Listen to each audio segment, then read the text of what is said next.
Hello, in this video, we're going to embark on a journey into the fascinating world of differential calculus.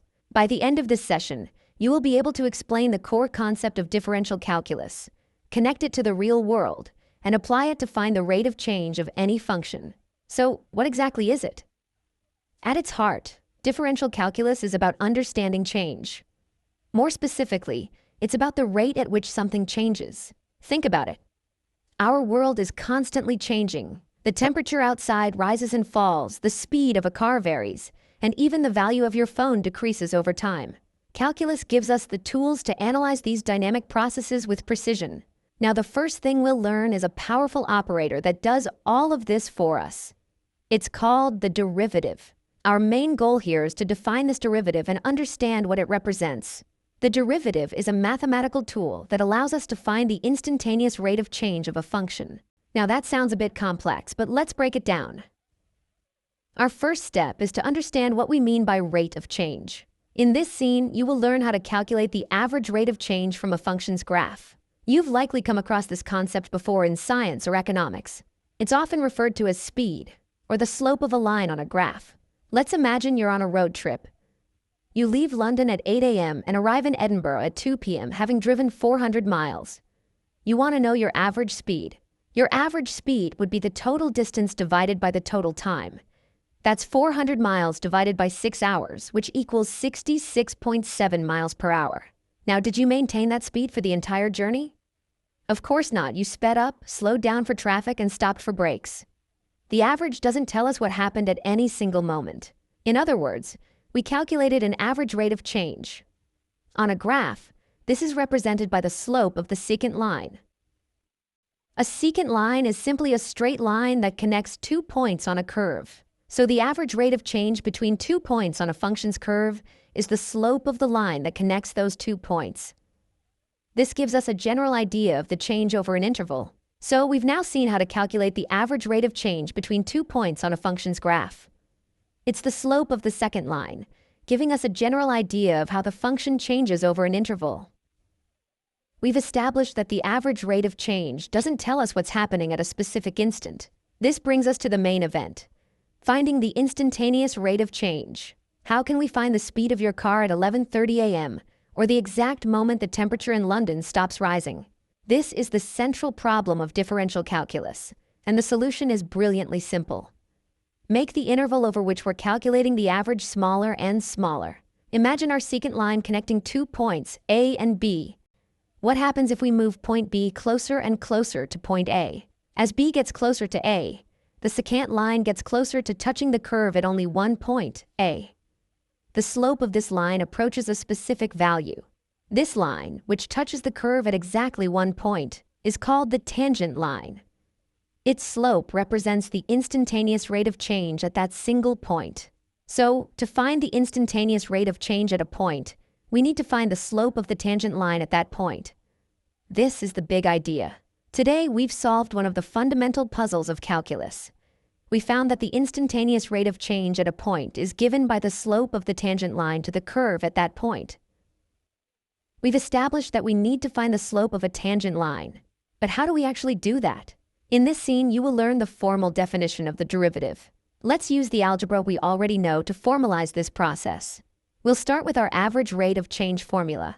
The slope of the secant line between the points x and x plus h is f of x plus h minus f of x, all divided by h. Here h is just the small distance between our two x coordinates. Remember what we did? We moved the second point, x plus h, closer to the first point, x. Moving the second point closer is the same as making the distance between them smaller and smaller. In mathematical terms, we find the limit as h approaches 0.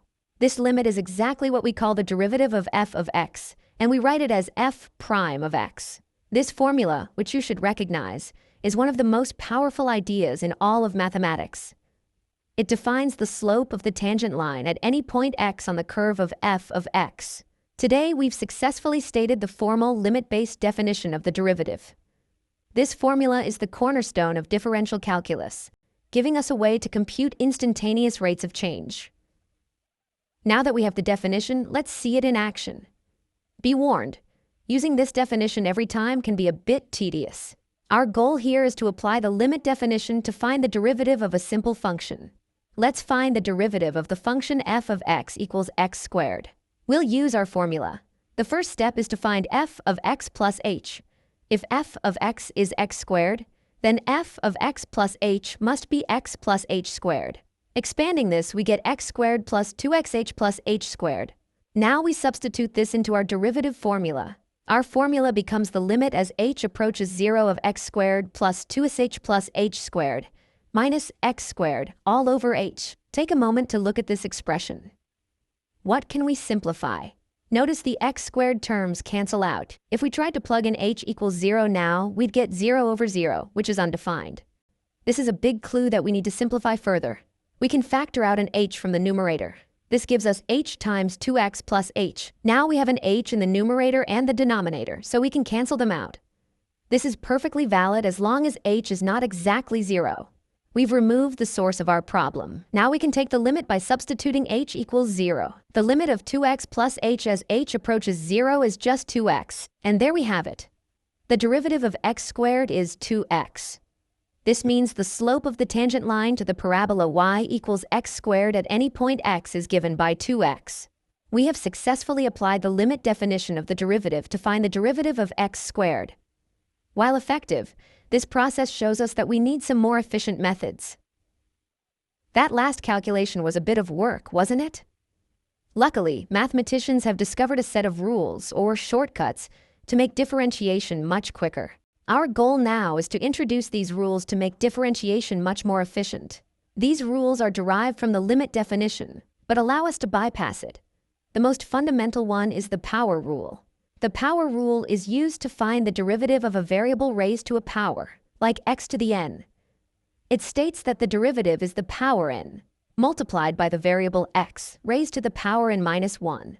Let's test this with our last example. We found the derivative of x squared was 2x. Using the power rule, the power n is 2. So the derivative is 2 times x to the power 2 minus 1, which is 2x to the power 1, or just 2x. It works perfectly. The beauty of this rule is its simplicity. Let's try another one. What's the derivative of x cubed? Here n is 3.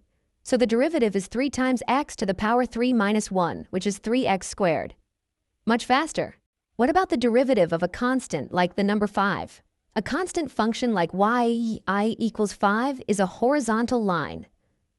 The slope of any horizontal line is 0. So the derivative of any constant is 0. There are other rules for adding, subtracting, multiplying, and dividing functions, but the power rule is a fantastic starting point. So we've now introduced our first and most useful shortcut, the power rule. It allows us to find the derivatives of powers of x almost instantly, a huge improvement over the limit definition. Now that we know how to calculate derivatives, what are they actually used for? In this scene, you will see a real-world application of the derivative in the field of kinematics, the study of motion. Calculus was invented in part to solve problems of motion and physics.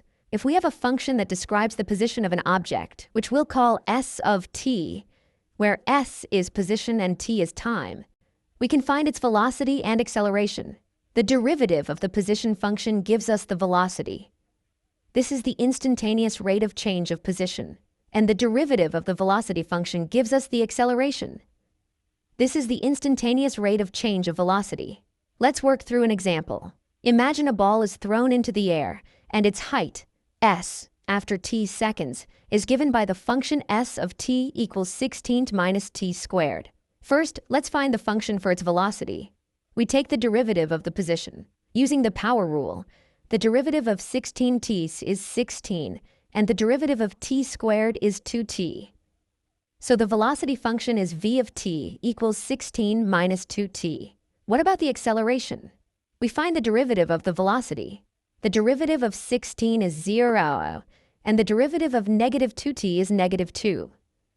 The acceleration is a constant, too. This makes sense. The negative sign means the acceleration is downwards, and in this simplified model, gravity's acceleration is constant. We can now use these functions to answer questions. For example, what is the ball's velocity after 3 seconds? We just plug t equals 3 into our velocity function. The ball is moving upwards at 10 meters per second. When does the ball reach its maximum height? This happens when its velocity is 0. So, we set 16 minus 2t equal to 0 and solve for t. We get t equals 8 seconds. In just a few steps, calculus allowed us to model and predict the ball's entire trajectory. We've seen a practical application of the derivative in physics.